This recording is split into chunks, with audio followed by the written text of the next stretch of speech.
Hey guys, it's the Brownbag talking sports here again to talk about the NBA Finals. This time I'll be talking about games 3 through 4. So without further ado, let's begin on my thoughts on game 3. This was a must-win game for the Raptors. Klay Thompson was out. The Warriors stole a game at Toronto. So stealing a game here, that would be an important step into trying to win this finals for Toronto. And sure enough, they went out there and did it. Overall, I think the Raptors played very good. I don't think that played the first half particularly well.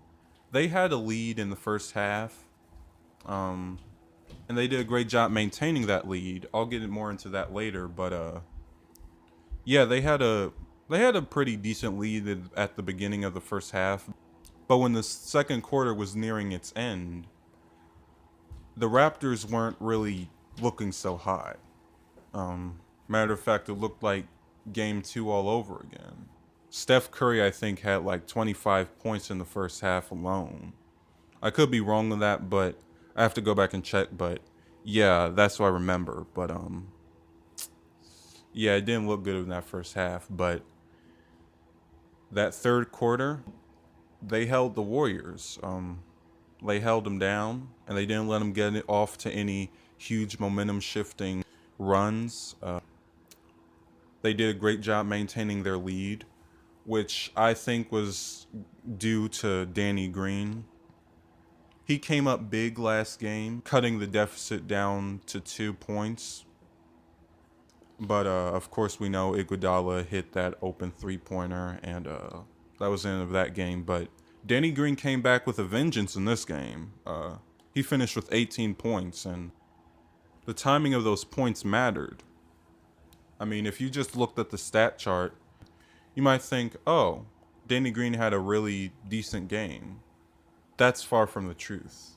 He played a very instrumental role in keeping this Raptors lead. Every time the Warriors came to try and make a run, Danny Green was there to widen the gap. Of course, I give my props to Kawhi and Lowry, always. Marc Gasol, you have to give credit to him. He hit the open shot when he had to. But Danny Green, I just didn't want his work to go unnoticed. There was a stretch in the game where it was like either 2 or 3 minutes where the Raptors went without scoring any buckets, but their defense is what kept them in the game. There were points where it looked like Golden State was about to come back. I mean, Curry wasn't missing at all. He finished with 47, in fact. Curry had a monster game, but the Raptors did a great job in making sure nobody else went off for a crazy game either. This Raptors defense, they just completely dominated. I mean, a big defensive standout to me was, of course, Kyle Lowry. I mean, he's all over the floor. He's always hustling, but Serge Ibaka finishing with 6 blocks. That was big. Now, one of them was a goaltend. One of them was clearly a goaltend that the refs missed. But even if you take that out, that's still 5 blocks. That's straight up Giannis numbers of blocks. I mean, Serge Ibaka was there on the defense. His presence was felt. This Raptors team, this Raptors defense in particular, they didn't take Golden State lightly. I mean, even though Klay wasn't there, there were still points and times where the Warriors came in close, but a mix with Danny Green's ability to create the scoring gap and the Raptors defense in general, they performed. They came out and they played, and I have to give credit to them on that. Klay Thompson wasn't there, but I still have to give them credit. They showed out, and they won a very important road game. But yeah, that's pretty much all my thoughts on Game 3. So moving on to Game 4, my initial thoughts going into this game was that the Warriors were going to take this. There were There were points in that game where the Raptors offense looked very clumsy, and while I have to give my respect to their defense, I have to say again that Clay wasn't there, and that changed things. Like Curry, he had to score. He was their main scoring weapon, and aside from Draymond contributing 17, none of the team really showed up. So having Clay there kind of it takes a lot of pressure off of Curry to be that guy, the main scoring guy. So I felt like the Warriors are going to win this one. But honestly, I felt at the same time that even if they lost game 4, them going back to Toronto with the series tied 2-2, I feel like that would have been still a very good position for Toronto. Things were looking very good for Golden State early on in the game.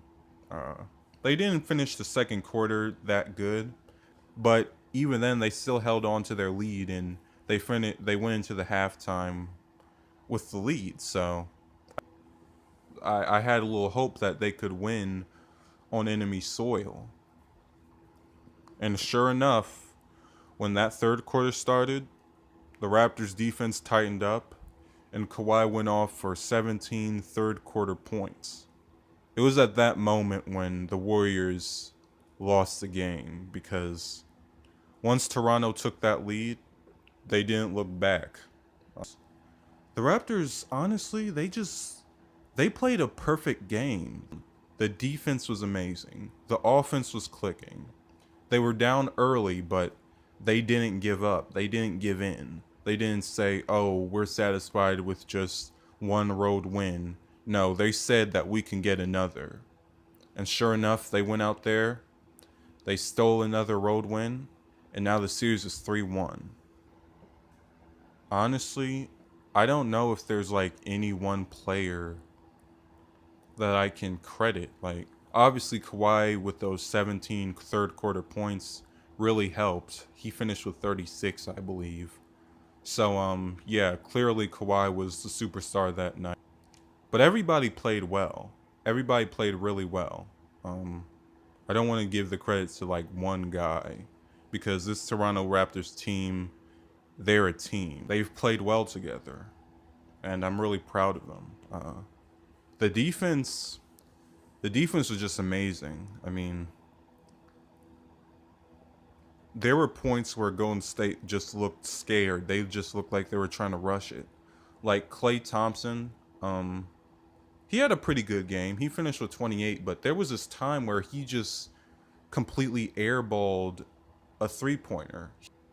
There was another time where Curry hit an amazing three-pointer. I think he cut the lead down to 7, like late in the fourth.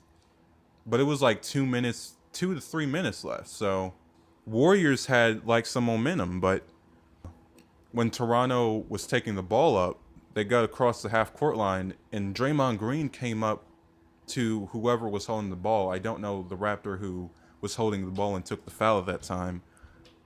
He just made a dumb foul. It was like so dumb. He literally just shoved the guy with the ball, and they were in the bonus, so they got to shoot 2. Green just made a very idiotic foul that I have no idea what he was trying to do. My best guess was that he was trying to maybe go for a steal, or maybe trying to scare the person who had the ball, but he ran a little too fast and he kind of tripped over himself. It was due to that Toronto Raptors defense. They were forcing the Warriors to try and force things. They were trying desperately to catch some momentum, but it didn't work. It just didn't work. And I have to, once again, I have to tip my hat to the Raptors, because they played a perfect game. On an off note, I just want to mention how a weird thing that kind of happened in the game. Livingston was going up for an easy layup. He got fouled. On the way down, he bowed Fred VanVleet. There was no ill will in there. That's just happens sometimes when you play basketball. There were no flagrants to be given out. There were no fouls on Livingston. It was just an accident. He didn't mean to do that. So there's no ill will there, but it was kind of weird because Fred VanVleet got bowed, but it looked like that he got cut because there was blood like going down his face. They took him in the locker room. He got stitched up. He was on the bench. They didn't play him for the rest of the game because they probably wanted his face to heal a little bit. But it was really bizarre because I've never seen something like that. Like, he clearly bruised him, but even the way they stitched him up, it looked like he got cut. So I don't know. It was just something weird I noticed. But that's pretty much my thoughts on Game 4. Let me first say that this is a really great scenario for them to be in. Winning 2 road games in Oracle after dropping Game 2. The crowd energy is going to be off the chain. I mean, these guys are going to be going crazy. The Warriors players will probably need some earmuffs going into Game 5 because it's going to be loud as heck. And this is a great moment for Toronto, but they can't get unfocused. They have to end it in Game 5. They can't allow any dumb stuff.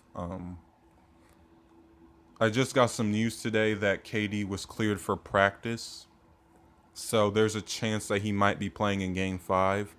I'm not sure yet, but either way, they can still do this. I believe they can still win. And it's been weeks, possibly even a month since he played. I don't think he's going to be trash. I think that he's still somebody you need to address on the floor, but I think the Raptors just got to stay focused. They can't let up now. They must end the Warriors. They have to finish what they've started.